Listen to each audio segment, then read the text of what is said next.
Hey everyone, thanks for clicking on the video. A few days ago, I posted a segment about a CTV report claiming the US boycott might be slowing down. The report only featured two interviews, both downplaying the boycott, which felt pretty one-sided. It doesn't match what we've been hearing from Canadians, and especially those in the US border towns. If you missed that video, it's linked in the top right. Today, we're looking at the latest Statcan travel data for May, and it tells a very different story. I'll break it all down in just a moment. The background photo today is another one from my mom. This one's from her trip to Yoho National Park with my dad. A few of you have asked if she's on Instagram or Flickr. Not yet, but I might set one up for her soon. Thanks again, Mom, for letting me share these with everyone. If you find this video helpful, or just enjoy the photos, a quick like and subscribe helps the channel grow and reach more Canadians and allies. Let's get into it. Canadians boycotting travel to the U.S. intensified in May, cementing a massive economic loss for American tourism this year as visitors from all over the globe rethink travel to the States. The number of Canadians taking road trips into the U.S., representing the majority of Canadians who visit, dropped by 38% last month compared to May 2024, according to new data from Statistics Canada. There was also a 24% decline in air travelers from Canada year over year. May was the fifth consecutive month of ever steeper declines in inbound Canadian travel, following double-digit year-over-year drops in car travel and air travel to the U.S. in April and March. A 38% drop in land crossings and a 24% drop by air. May marks the fifth month in a row where the numbers keep falling. To me, that says one thing. A lot of Canadians still aren't interested in crossing into the U.S. And while sure, we'd love to see that number closer to 100%, but that's probably not realistic. Some people still have to cross for work, to visit family, or they just don't care. But even with all that, a 38% drop on land and 24% by air makes one thing clear. A growing number of Canadians are saying no thanks. Canadian tourists constitute about 25% of U.S. foreign travelers, as reported by the U.S. National Travel and Tourism Office, and they spent $20.5 billion in the U.S. last year. A Ledger marketing poll shows 55% of Canadians have planned summer leisure trips, up from 47% in 2024. However, U.S. travel plans have dropped to 10% from 23% last year, while domestic travel intentions have surged to 77%, up from 69% in 2024. Compared to before President Trump's tariffs were introduced, more Canadians are likely to travel within their home province or to another Canadian province. This is a solid point. Just because we're boycotting travel to the US doesn't mean we're staying home and skipping vacations.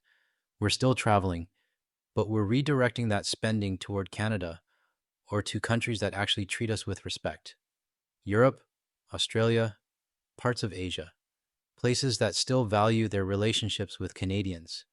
Personally, I'm planning a golf trip to Australia next year. And to be transparent, if Trump hadn't come back into the picture, that trip probably would have been to Palm Springs or Vegas. We need to keep supporting our own country and our allies by choosing where our tourism dollars go. The U.S. is looking at a significant 9% drop in U.S. international arrivals for 2025 and a drop of $8.5 billion in international visitor spending relative to last year, according to the latest forecast from Tourism Economics. The World Travel and Tourism Council predicts an even bigger decline in tourism revenue for the U.S., forecasting a loss of $12.5 billion in international visitor spending in 2025. So there it is, real data from Stascan for the month of May, and the decline in cross-border travel is still going strong. With protests now spreading across major cities, I wouldn't be surprised if those numbers drop even further in the coming months. Up next is a deeper breakdown from Joe Amati at Destination Canada. He shares what Canadians are actually doing instead of heading south, and some of the travel trends he highlights are surprisingly good news for us. Let's take a look. So Stascan says fewer Canadians are flying and driving to the U.S. This has been a trend for several months. When did you first notice an uptick in Canadian travel, or did you notice an uptick in Canadian travel? Yeah, it's a great question. Let me just start by saying that tourism is big business for Canada. It's about $130 billion a year. So it's definitely something that we are keeping a really close eye on. And what I would say is we saw the Stascan data just dropping today as well. And we have seen that drop in cross-border traffic. So Canadians are going south a bit less often, 38% fewer car trips, 24% fewer flights from Canadians going south. What we are seeing from Americans is a similar decline. So we're seeing 8% fewer car trips by Americans and only 0.3% fewer flights from Americans coming up to Canada. I don't think anyone should be surprised there's been a drop in Americans coming north of the border. I expected it. As for why it's happening, hard to say for sure. Maybe it's their economy slipping. Maybe it's border concerns, even for US citizens. Or maybe it's just the chaos and uncertainty down there that's keeping people from traveling anywhere at all. Whatever the reason, the trend is clear, and Canada is not standing still. We adapt, we move forward, and we focus on building up our own tourism, with or without them. That's the overall StatsCan numbers. That looks at all arrivals. So anyone coming, whether they're coming to visit a friend or relative or go to school, at Destination Canada, we're really focusing on tourism and tourism's from specific markets as Canada's tourism arm and tourism promoter. So are local destinations benefiting from the fact that Canadians are traveling more in their own country? Absolutely, absolutely. One of the roles that we have is to really cut through the noise and understand the bigger picture. And as such, we'll look at data like sentiments. Do people actually want to travel in Canada? Are people actually buying tickets to travel in Canada? And what are they spending in Canada? And what we're seeing from domestic, so Canadian travelers, is a 49% increase in desire to travel within Canada. And even more than that is they're actually putting their money where their mouth is when they're traveling in Canada, they're spending about 9% more than they did last year. So we really are seeing that interest in Canadians to travel locally. And we're not even into the key summer months just yet. What are some of the Canadian destinations benefiting from this trend? I would say that it really is all across Canada as we look at our inbound markets. So what I would say is beyond that trend is we're also looking at what is that future potential for Canada? And what we're seeing is Canada's having this moment, which really all Canadian destinations can benefit from. We are seeing with those measures we're looking at that Americans want to travel to Canada more than they have in past, that travel sentiment, same from our target overseas markets. And more than that is we're actually seeing a 4% increase in forward bookings. So that's a stat that looks at, are people actually buying airline tickets? Are they putting their money where their mouth is? And we're seeing the 4% more travelers from either the US or our target markets are saying, yes, I want to come to Canada. They're booking that trip and they're taking that time to explore all the authentic beauty that Canada has to offer. This actually sounds like good news for Canadian tourism.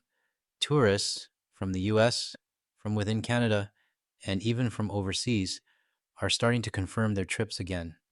Forward bookings are up by 4%, which means the interest is still there. I'm going to skip ahead to some of the feedback shared by a tour operator at a recent conference. It gives a clearer picture of what's really driving this momentum. Let's take a look. If I can share a story, one specific operator, he runs a company called Bay of Fundy Adventures. They run, among other things, kayak tours out on the East Coast. And he was saying he's seen a 94% increase in bookings for this year. And he's having a banner year, his words, not ours. And beyond that, it's not just domestic travelers visiting. He said he's seen a 20% increase in travelers from the US booking for his beautiful, authentic kayaking adventures on the East Coast. And that's one story, but we heard a lot of those same stories across that trade floor 2 weeks ago. And combining that with the really positive forward bookings and sentiment we're seeing really says that, Canada really is this darling in the tourism world right now and is really having this moment that I think we can all be proud of and all for businesses look to take advantage of. We'll end this video on a high note. Some good news for Canadian tour operators who are seeing a solid bump in bookings. Meanwhile, south of the border, things aren't looking so great. They're tossing out discount coupons and golf balls, trying to lure us back. But stepping back and looking at the bigger picture, if you're a traveler from Europe, Australia, Asia, or anywhere else, where would you go? A country where the hassle starts at the immigration desk, or Canada, where tourists are welcomed, not interrogated. For me, it's an easy choice. Sure, some people will still choose the US. That's their call. But from what we're seeing, The future is looking bright for Canadian tourism. If you found this video helpful or just want to support the message, hit like and subscribe. It helps us reach more Canadians and allies around the world.